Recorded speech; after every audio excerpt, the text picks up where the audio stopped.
de la llave Psi. Un honor estar nuevamente aquí con ustedes en este espacio de charlas gratuitas donde hablamos de distintos temas, temas que puedan y espero ser de su interés, mitos con la finalidad de encontrar su aplicación, su funcionalidad en la vida cotidiana. Hola, ¿qué tal? Ya voy saludando gente que se va uniendo.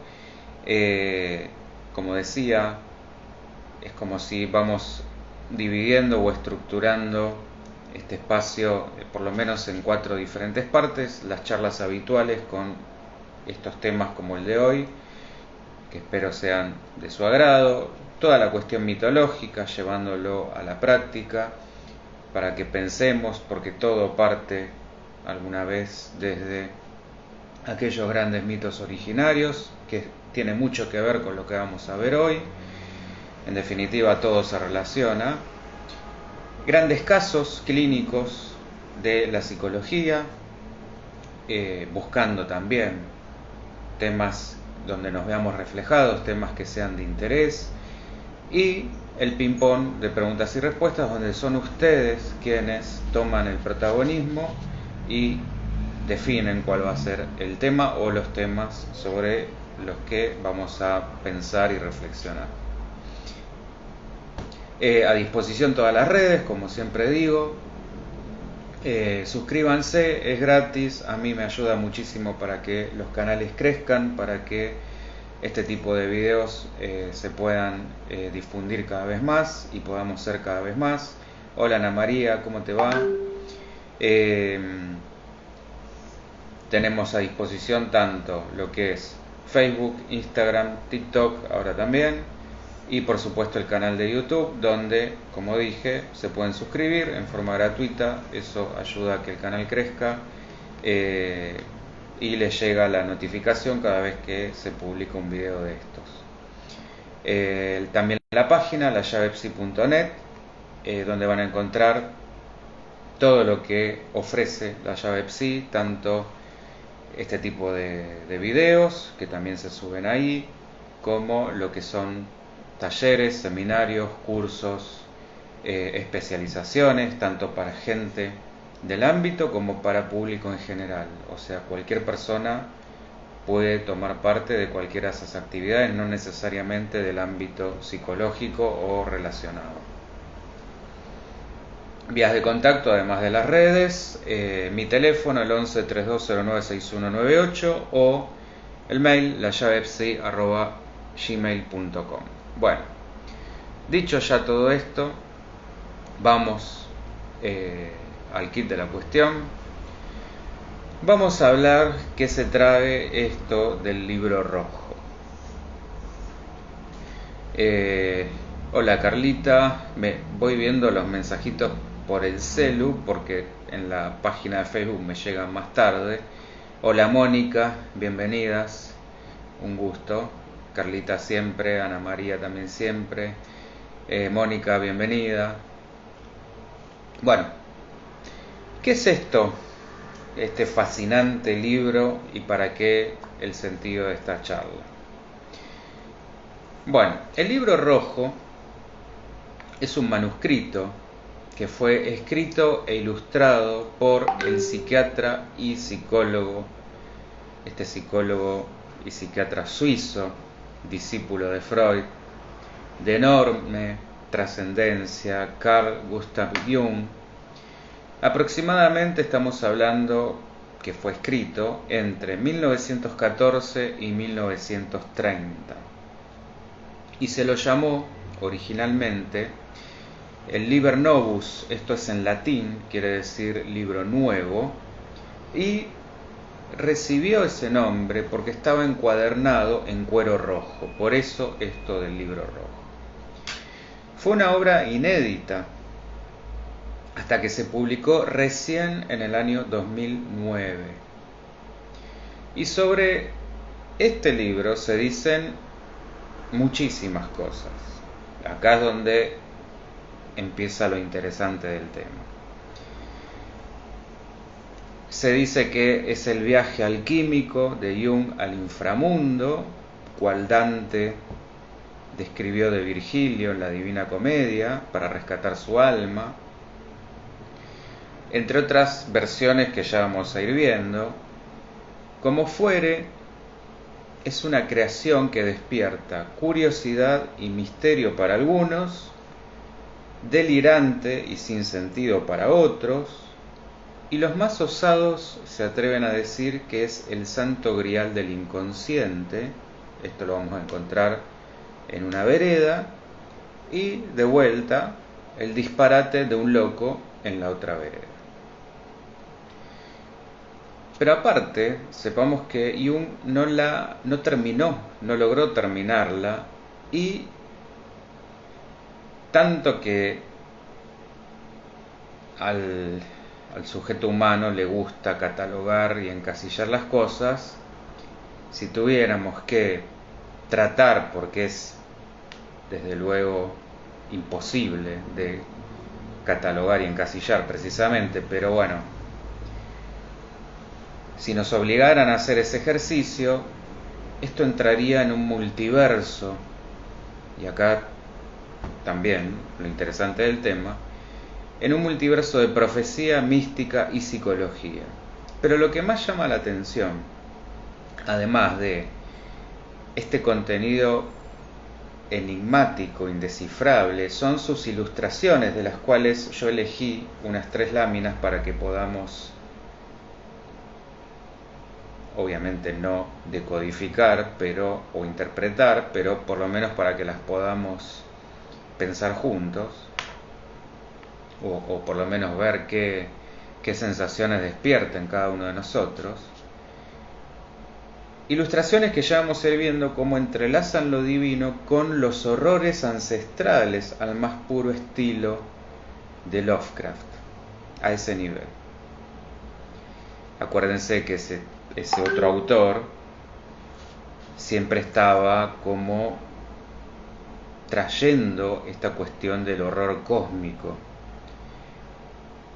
Y ya que vamos a ir ligando todo esto con los arquetipos, bueno, estaríamos remitiéndonos a aquellos símbolos primigenios ancestrales a nivel ya cósmico. Cualquier duda, pregunta, comentario, lo que quieran. Me olvidé de decir esto, que siempre lo digo, porfa, para eso son este tipo de charlas. No quiero que sea yo solo hablando. Bueno, el libro rojo, que por supuesto invito a que al menos lo puedan hojear, entiendo que se puede descargar. Por supuesto que lo ideal sería tenerlo, pero no es un libro precisamente barato y es muy codiciado, justamente por su rareza, es que tiene este valor. Y cuando uno lo tenga, yo digo que no debe ser leído buscándole una lógica, porque desde ese lugar no se la vamos a encontrar nunca. De hecho, es probable que ni el propio Jung pretendiera darle un sentido, o que tuviera en su mente compartir su obra con el mundo, porque como dije hace un ratito, vio la luz mucho tiempo después. Mónica, recuerdo que fue presentado como un evento especial en el Balbo hace muchos años. Ah, mira, no lo sabía eso. Bueno, es que piensen que recién al mundo vio la luz en el 2009. O sea que acá no sé en qué año habrá llegado, seguramente posterior. Y no es casual que haya sido en el Malva, haciendo como esta conjunción de arte con otras áreas, porque el libro concretamente es eso. Gracias por el dato, Moni. Bueno, por ahí como dicen algunos, fue el resultado del registro del viaje personal de Jung en su afrontamiento con sus propias sombras y demonios, y que se diera a conocer, dada la fama que alcanzó este hombre, notable con el tiempo, justamente creo que de alguna manera forzado o presionado sus familiares a que esto pudiera ver la luz por la trascendencia, por el legado que dejó esta persona.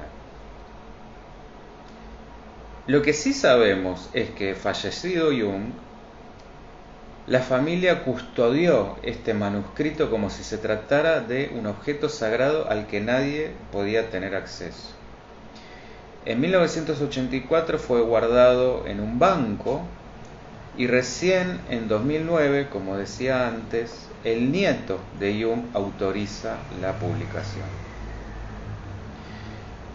Lo que transmite el libro al hojearlo, desde esta encuadernación en cuero hasta las ilustraciones y los pergaminos bañados en color crema y letras doradas, es que nos estaríamos adentrando en un mundo arquetípico, al mejor estilo de Jung, hacia el salvajismo, diría, de un inconsciente ancestral y prototípico del mundo en su estado puro. Como si contuviera de alguna manera la parte oscura y escondida de la Biblia, si es que hubiera una contraparte de la que conocemos, una suerte de Biblia negra, donde Jung dio lugar a las voces de las profundidades, esta suerte de horrores cósmicos, como hablaba al principio. Ahora, los más escépticos y acérrimos enemigos de Jung no dirán más que es el manifiesto de un brote psicótico después del quiebre de la relación con Freud, que este es un primer punto que tenemos que tener en cuenta, un punto interesante para analizar. Podemos pensar en un proceso de varias cosas que se estaban gestando y que estaban turbando el inconsciente de Jung. Porque el comienzo del libro coincide con el comienzo de la Primera Guerra Mundial. Este es un segundo dato muy importante que tenemos que tener en cuenta, en un momento aparte en que Jung sentía o vivía una gran desilusión con la humanidad y con el racionalismo científico de esa época. Por ahí, lo más acertado sería pensar y vivir el Libro Rojo como un diario íntimo.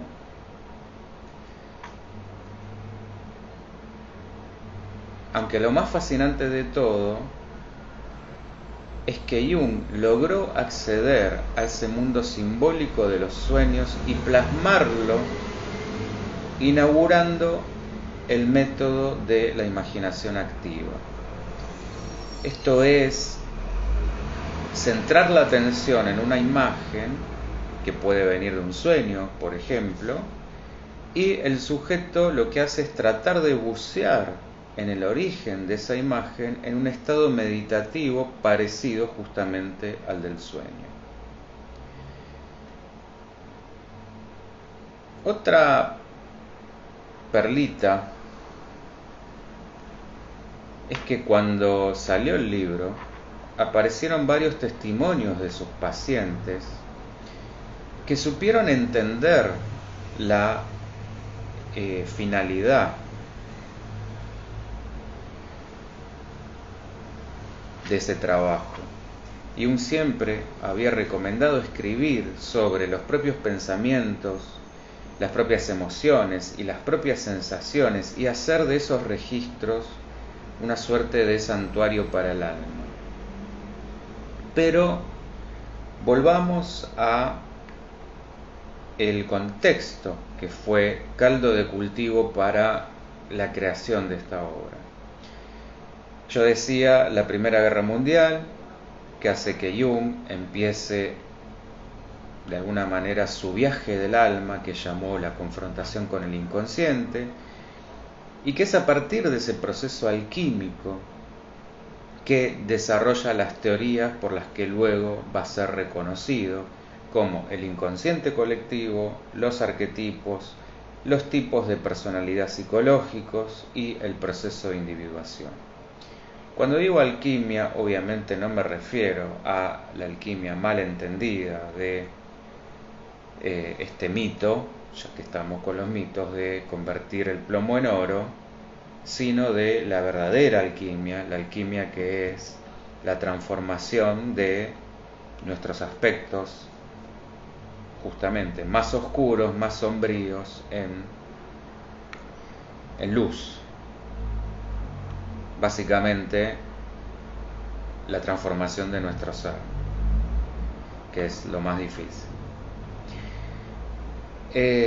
Bueno, y así él le dio a la psicología un giro espiritual que de alguna manera venía a ser un reencuentro con esos orígenes de la psicología donde también se estudiaba el alma, o básicamente se estudiaba el alma, porque el origen de la palabra es justamente estudio del alma. ¿Está? Insisto, dudas, preguntas, comentarios, lo que sea, anímense a comentar, preguntar, hablar, opinar. Pero no me quiero escapar del segundo punto, que es la ruptura con Freud. El primer encuentro entre estos dos colosos fue en 1904, cuando hablaron 13 horas, sí, bien digo, 13 horas seguidas. Jung le había enviado un ensayo y Freud lo reconocía como su sucesor. Durante 6 años se dio este intercambio de correspondencia cada vez más frecuente, cada vez más intenso, hasta que Freud convenció a Jung de volverse secretario de la Asociación Psicoanalítica Internacional. Hasta que este acercamiento de Jung a la dimensión espiritual empezó a incomodar a Freud. Y acá se empezaron a dar escenas típicas de matrimonio tóxico, aunque ustedes no lo crean. Se cuenta por ahí que Freud tuvo 2 desmayos o que chantajeaba emocionalmente a Jung haciéndose la víctima, asumiendo que lo quería matar. Y la ruptura se consuma en un viaje, que esto también parece sacado de el típico viaje que hacen las parejas tóxicas como último intento de salvataje. Un viaje que hacen a Estados Unidos en 1910, y en esos viajes lo que hacían era jugar a analizarse. Bueno, lindo jueguito también en el que se metían estos dos. Y parece que Jung tocó una fibra que no debía tocar, y ahí el maestro le dijo: hasta acá llegamos. Evidentemente Jung es el que queda más afectado por ese quiebre, que para algunos de sus detractores esto decantó o propició esta suerte de enfermedad creativa o una suerte de egoteísmo. ¿Qué querría decir esto? Esto es la idea de Dios como una concepción del propio ser. Lo concreto, porque obviamente no podemos saber qué se estaba jugando en ese momento en la mente de Jung, es que hubo un antes y un después, porque a partir de este quiebre hay una afectación clara y es donde Jung da este giro hacia toda esta perspectiva espiritual. El propio Jung dirá que tuvo una confrontación con el inconsciente y que eso fue lo que registró. Primero a través de sus fantasías, que llamó libros negros, que complementó con algunas reflexiones y pinturas, para dar finalmente vida a el libro nuevo o el libro rojo, como se lo terminó conociendo. Una obra artesanal, para algunos mágica, que el New York Times bautizó el Santo Grial del inconsciente. Veamos el contenido. Decía, cuando empezábamos con esta charla, que Jung viaja a su propio infierno, en el que se enamora de una dama que termina por ser su hermana y que lo hace preso de una serpiente gigantesca. Vayan notando los simbolismos que vamos a ir encontrando. Va a decir que su alma es una figura femenina que lo insta a aceptar su locura sin miedo y que la utilice como fuente creativa.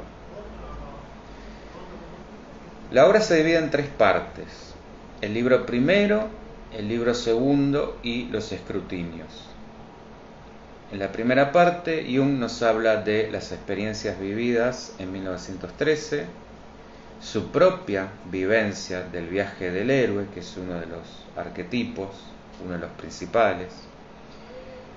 Este héroe que debe ser aniquilado para que resurja una contraparte. Recordemos que cuando Jung nos habla de arquetipos, nos estamos refiriendo a esos patrones e imágenes arcaicas universales, esto es, independiente del tiempo y del lugar. Es decir, más allá de lo cultural, más allá de un momento, un tiempo y un espacio concretos, son símbolos absolutamente universales y que están en todos. Esto deriva justamente de ese inconsciente colectivo y son la contraparte psíquica, él va a decir, del instinto. Y esto de la contraparte tiene que ver con que para Jung estos arquetipos funcionan como puestos en tensión que se deben integrar. Cuando él habla, por ejemplo, de el arquetipo del héroe, es porque tenemos también la contraparte que sería el cobarde. Y así con cada uno de ellos. Cuando esto se integra, da comienzo el proceso de individuación. Y en ese viaje que emprende Jung, van a aparecer figuras como el viejo sabio, que también ahí podemos encontrar la faceta justamente luminosa del viejo sabio, que sería arquetípicamente la representación de la sabiduría dada por la experiencia, pero en la parte sombría, si esto no se logra integrar, tenemos por el contrario lo que sería el viejo contrario justamente a la sabiduría, absolutamente cristalizado, rígido, inflexible, enfermo, etc. También se va a encontrar con el ánima, que esto sería ánima, animus, la parte masculina, la parte femenina, y el dios sol, que por supuesto la contraparte sería la luna.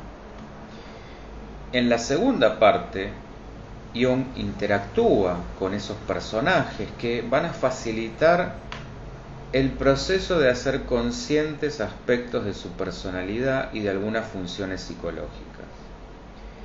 Pero además va a narrar los encuentros sucesivos que tiene con algunas imágenes simbólicas, o sea, con personajes que van a promover la toma de conciencia de procesos de la personalidad del propio Jung y de sus sombras, hablando con lo que él llamó la voz de la profundidad. Dudas, preguntas, porfa. Y la última parte, originalmente no fue escrita en el libro rojo, se trataba más bien de las claves. Hola Lau, ¿cómo va? Se trataba más bien de las claves para intentar comprender las experiencias de los dos libros anteriores. Podemos interpretar que el recelo de Jung por publicar esta obra se debió a que justamente era una obra autobiográfica, un viaje personal que no tenía rigor científico. Pero, yo me permito agregar, sí tenía un enorme valor simbólico por lo sentido de esa experiencia, lo valioso de esa experiencia. ¿Cuánto conocemos de quien se haya animado a una confrontación tan vívida y tan directa con sus sombras, con su inconsciente? Bueno, y quiero invitarlas a meternos junto con Jung todavía un poquito más profundo en ese viaje. Él lo describe como la irrupción de múltiples imágenes devenidas en sueños y visiones que son en un principio indescifrables. Así es que transformó su propia experiencia en una investigación, en una propia investigación que llamó de vuelta la confrontación con el inconsciente. Esas imágenes parecían tener un carácter profético que después entendió como la manifestación de un conflicto en plena alquimia psíquica. Este conflicto que yo contaba de los arquetipos en tensión para llegar después a la transformación. La profecía le estaba mostrando en qué se iba a convertir. Por eso es que sumergirse en el libro rojo es como sumergirse en la propia vida de Jung. En ese viaje, Jung va soltando la necesidad de control que tiene el ego y se entrega no solo a su inconsciente personal, sino al inconsciente colectivo de toda la humanidad, a esa matriz primigenia. Dicho de otra forma, no solo a elementos comunes que podemos encontrar en las principales religiones, sino a aquellos grandes mitos ancestrales que fueron los fundamentos de lo que después se dio a conocer como su psicología analítica profunda.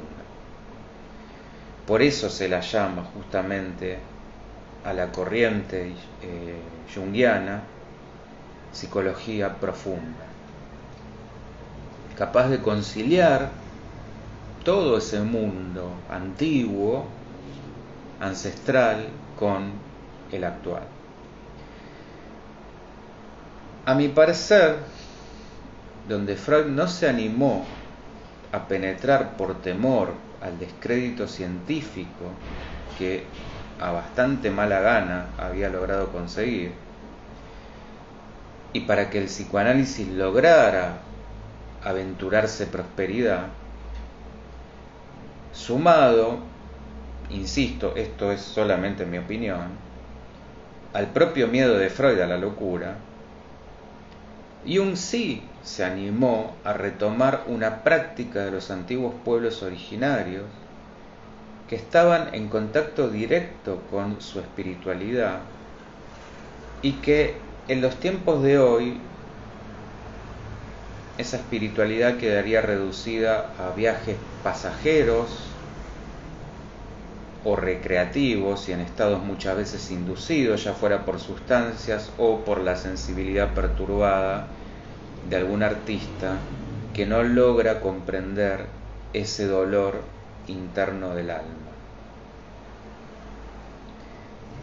Jung enseñó además la utilidad de expresar, ya sea escribiendo, dibujando o pintando, y acá es donde vemos la conexión con el artista, todo aquello que viene del alma, donde podemos reconectar con la naturaleza y con el universo, porque hablan justamente ese mismo lenguaje simbólico. Cuando nosotros intentamos entender el mensaje de un sueño, si lo tomamos literalmente, nunca lo vamos a llegar a descifrar, porque muchas veces el sueño es tan alocado, tan disparatado, porque justamente maneja un lenguaje simbólico, no un lenguaje racional, y es desde la interpretación simbólica donde tenemos que aprender a descifrar el lenguaje del sueño. Por eso, bueno, un analista cuando trata de interpretar un sueño jamás lo va a hacer literalmente, porque tiene que aprender a conectar y que el propio paciente conecte con lo que su inconsciente simbólicamente está tratando de decirle. Por todo esto es que cobran sentido las propias palabras de Jung, que dijo 2 años antes de morir. Él decía: para el lector superficial esta obra se parecerá a la locura. Por eso yo comentaba al comienzo que quien intenta leer esta obra desde la razón nunca va a conectar con justamente este libro, le va a parecer un disparate. Y recalco la idea de diario íntimo porque encontramos un desfiladero de fantasmas, mandalas, que es una figura central de la psicología junguiana, que remite a esta idea de ir desde afuera, que sería el ego, hacia el ser, hacia el verdadero yo, en forma espiralada.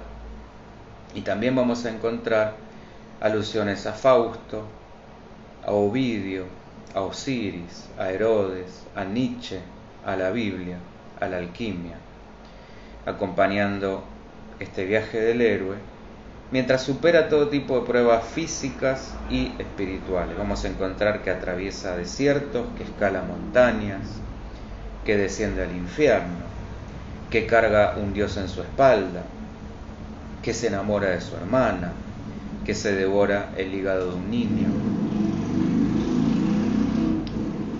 Podemos encontrar en todo esto referencias clarísimas a gestas heroicas de aquellos mitos griegos, como Atlas, Sísifo, Prometeo. De algunos ya he hablado y de otros ya voy a hablar en futuras charlas. Y ni hablar también de los guiños que hace, como dije, al Virgilio del Dante o a las referencias bíblicas. La cruz aparece como arquetipo universal muchísimas veces. El Cristo,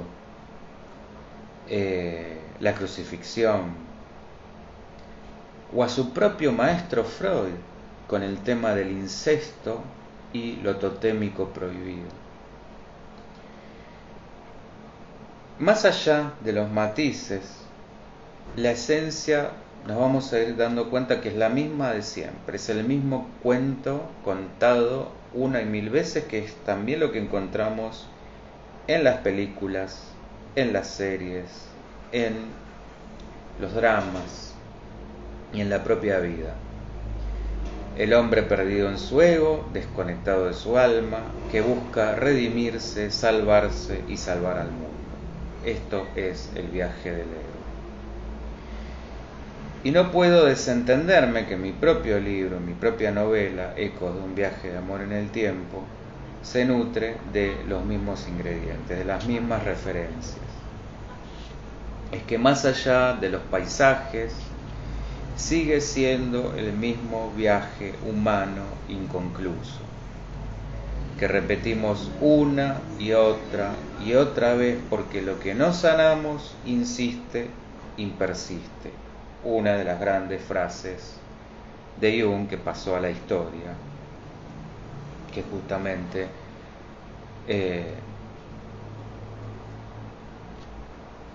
por lo menos muchos conocerán, que aquello justamente que no logramos transformar es lo que va una y otra vez a repetirse. Lo que no aceptas te somete, lo que sí aceptamos nos transforma. Jung mostró así un reflejo de toda la humanidad en su propia experiencia. Y las desavenencias con Freud, con el que difería en considerar al inconsciente solo como un reservorio de deseos reprimidos, para él el inconsciente era mucho más que eso, un camino a lo espiritual, aunque un camino oscuro sí, que había que iluminar porque contenía un mundo lleno de símbolos míticos y no lógicos, donde para entrar había que saber hacerlo con ese lenguaje, con ese código, el lenguaje del alma, con esa llave. Están muy calladas, anímense, porfa, a preguntar, a debatir. Otro de los puntos más interesantes de la experiencia de Jung es la narración en primera mano que nos hace de su propio temor frente a lo que sentía como el derrumbamiento de su cordura, ni más ni menos. No nos olvidemos que él era psiquiatra y que se sentía al filo de una esquizofrenia cuando empezó a ver y a oír cosas. Pero el punto clave acá es que no se amilanó. Su experiencia, la experiencia que había tenido frente a enfermos mentales y su propia pericia, lo llevó a permitir que ese muro entre consciente e inconsciente se disolviera como si fuera una especie de portal. Hasta llegó a autoinducirse alucinaciones en estado de trance, que esto fue lo que llamó imaginaciones activas, describiéndolas como tormentas eléctricas y ríos de lava. También dije hace un rato que Jung entendía a los arquetipos como opuestos, por ende, el viaje de transformación consistía en esa integración. De la misma manera, el viaje del héroe que él estaba recorriendo suponía un viaje de autoconocimiento desde el ego o la materia hacia el ser espiritual, llegando a una integración de la personalidad, o lo que él llamaba el self, el sí mismo, que podríamos asumir o relacionar con el yo soy de la metafísica, el verdadero ser, el ser espiritual, el yo esencial. Y en esto que les decía del héroe, en contraposición al cobarde, ¿por qué decía lo del cobarde? Porque el héroe lo que hace es animarse a salir de su cascarón infantil para conocer el mundo. Primero en este conocer el afuera para llegar a conocerse adentro, que es el proceso que todos hacemos. En definitiva, no se llega a una verdadera espiritualidad sin antes no haber pasado por todo lo externo. En esto de que vemos representado en las historias como el salvataje de la doncella, que sería simbólicamente la conexión con la parte femenina, el matar a los villanos o a los demonios, que sería justamente la integración de las sombras, de aquellos aspectos de la personalidad que deben ser transmutados. El cobarde lo que haría es quedarse en esa suerte de útero, de no salir nunca hacia el mundo, quedarse fijado o regresivo en una etapa absolutamente infantil.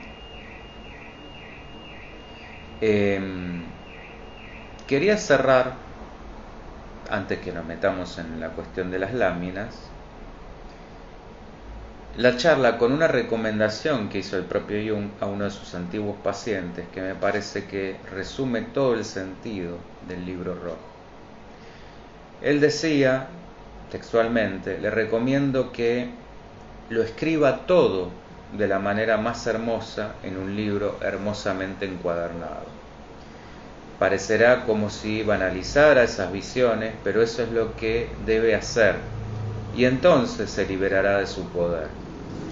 Cuando esas cosas estén en su querido libro, usted puede acudir a él y mirar las páginas, y será para usted su iglesia, su catedral, el lugar silencioso de su espíritu, donde encontrará renovación. Si alguien le dice que eso es algo mórbido o neurótico y usted les hace caso, usted perderá su alma, pues ese libro será su alma. Ni más ni menos. Y como les prometí, quería que veamos juntos algunas láminas que están en el libro rojo. Por ejemplo, miren esta, espero que ahí se vea bien. Voy a ver ahí que se vea bien en Facebook también. Como dije, vamos a encontrar acá un montón de simbología. Aparece siempre mucho representado el círculo. Esto un poco lo que decía antes de los ríos de lava y las tormentas eléctricas.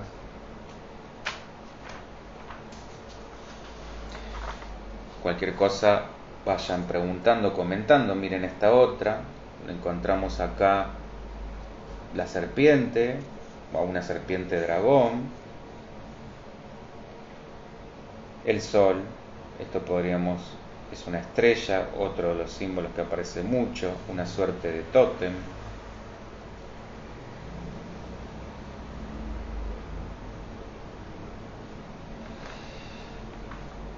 Hola Ro, ¿cómo va? Y esta preciosura, a ver ahí, donde encontramos una suerte de barca muy estilo egipcia, parecería ser la barca de Osiris con un pez.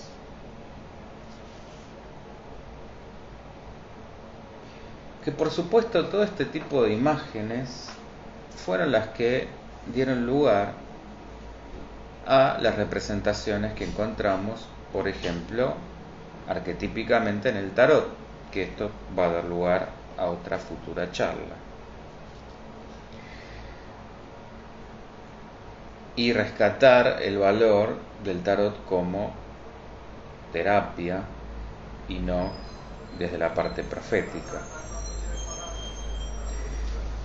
¿Cuál sería la finalidad de con qué nos podemos quedar que nos pueda interesar de lo que es el valor de esta obra? Primero, entender que fue el registro de la experiencia que atravesó Jung.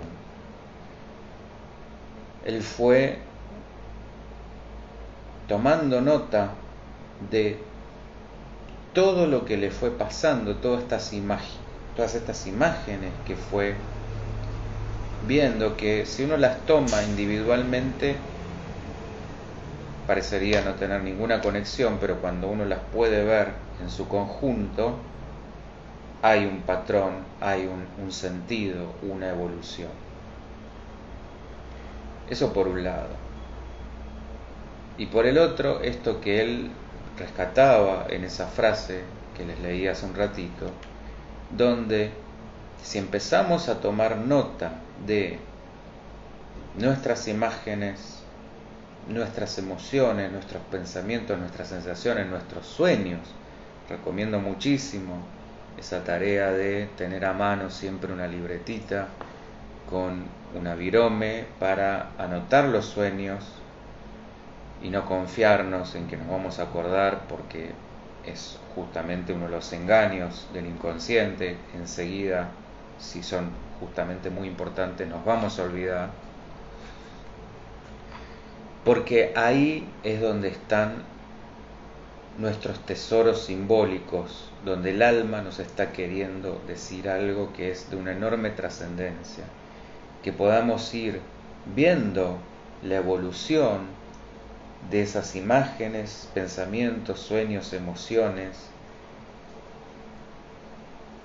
donde vamos a ir encontrando en ese proceso, en ese tiempo, un tiempo trabajado, un cierto código, un cierto mensaje al que podemos acceder. Pero para eso hay que tener paciencia e ir justamente registrando todas estas cosas. Puede ser a través de pinturas, como hacía Jung, a través de escritos, a través de pensamientos, a través de ir registrando, resonando lo que nos pasa. Eso tiene un enorme valor de autoconocimiento y un enorme valor terapéutico. ¿Estamos? ¿Dudas, preguntas, cuestiones? Lo que quieran, anímense a comentar antes de que vayamos cerrando. Y fíjense, por supuesto, que todo siempre nos va llevando a aquellos grandes mitos, algunos mucho más conocidos que otros, porque fueron los que repetimos en lo cotidiano, por ahí hasta sin quererlo, otros los que por ahí en algún momento nos ha tocado estudiarlos, y otros que pueden llamar nuestra atención y que los vemos representados también, a veces hasta sin notarlo, en historias que podemos encontrar en una película, en una serie, en una novela, en un cuento, etc. ¿Está? Más allá de eso, el cuento y la novela, la narrativa de nuestra propia historia, no está exenta de esto. Nosotros estamos viviendo en carne propia este viaje del héroe, donde nos tenemos que confrontar con esas sombras si es que queremos conocernos y crecer como personas hacia aspectos mucho más trascendentes, y que inevitablemente en algún momento van a abrir la puerta hacia estos lugares que nos confrontan con ese otro mundo indescifrable que no podemos simbolizar concretamente, ese más allá y ese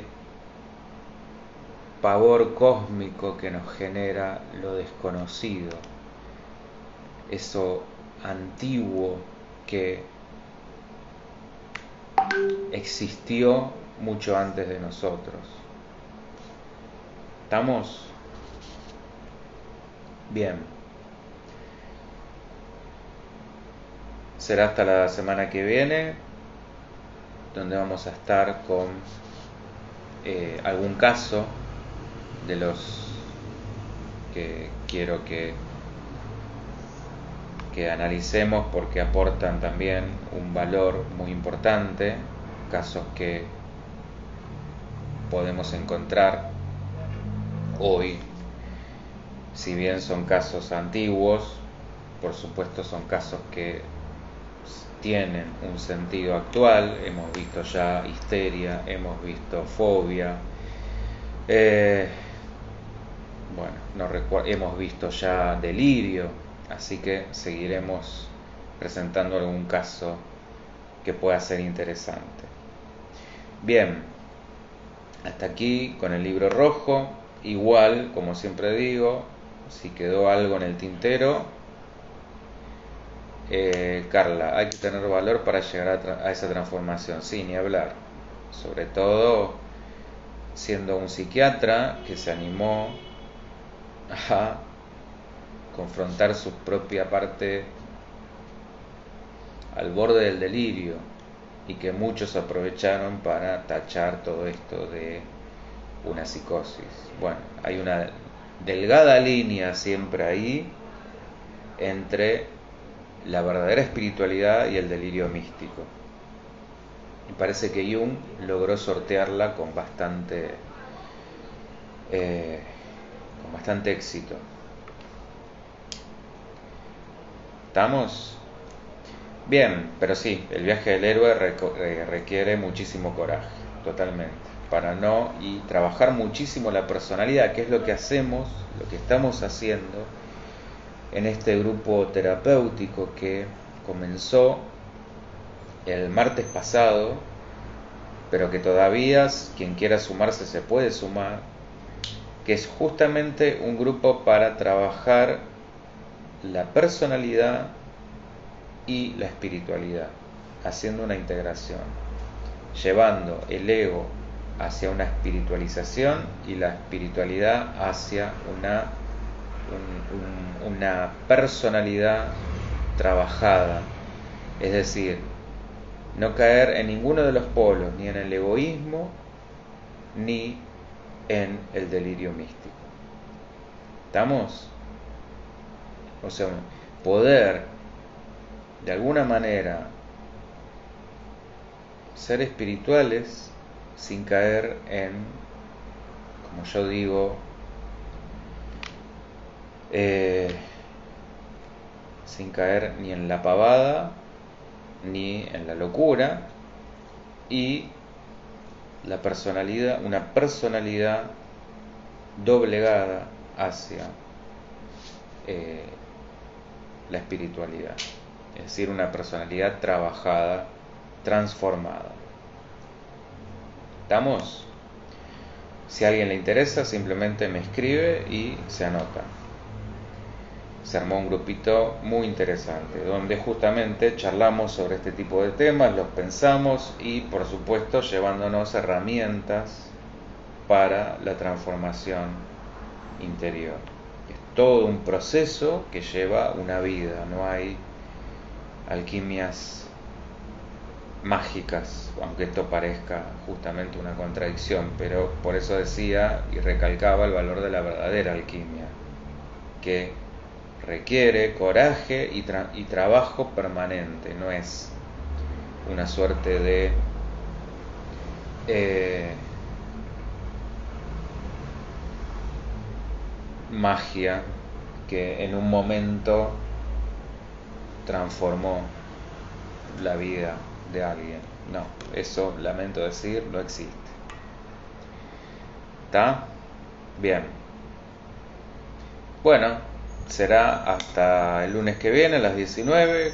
Como ya dije, algún caso de la psicología que le podamos encontrar interés y aplicación. Y también cualquier cosa que haya quedado en el tintero, deja en el comentario, yo igual después la puedo retomar. ¿Estamos? Bueno, muchísimas gracias por haber estado ahí, por seguir estando ahí, y será hasta el lunes que viene. Chau, chau.